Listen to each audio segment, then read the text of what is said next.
It is a Friday morning, which is when we hear from our project StoryCorps. People around the country are interviewing each other in this project that records conversations between friends and loved ones. 72-year-old Johnny Bradley spoke with his daughter Kathy in Savannah, Georgia, which is not far from where he grew up. Mr. Bradley came from a family of farmers, but they did not own their land. They were sharecroppers. They farmed somebody else's property and in exchange kept a small portion of the crops that they grew. Here, Johnny Bradley remembers working with his family as a young boy. When I was about 5, I took about a 8 or 10 pound bag and went to the cotton field and picked what we call black seed cotton. Dad was a very good farmer, but we were working for what they would let us have, and that was not a lot. But that was part of the way it was back then, I guess. And it was real hard at that time.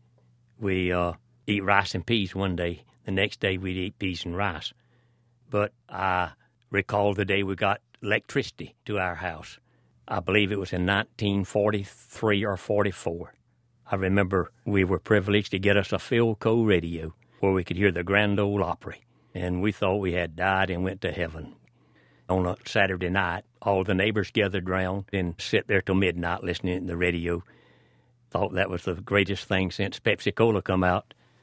You left the farm when you were about 18, and about the time I was ready to go to college, you went back. Why did you make that decision? I had left the country, but the country never got out of me, and I always liked that kind of life, working in the land, watching the crops grow. It had become a part of me, and now I work hard, but I don't have to share it with the boss man.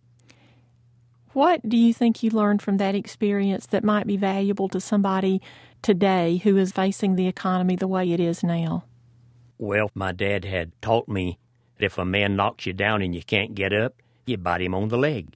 You just don't quit. And that's the best advice that I could give to anyone. When I quit, I want them to put dirt on me. That's Johnny Bradley with his daughter Kathy at StoryCorps in Savannah, Georgia.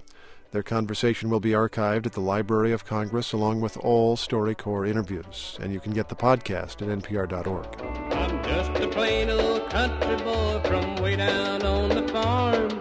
I've never had no money, ain't never done no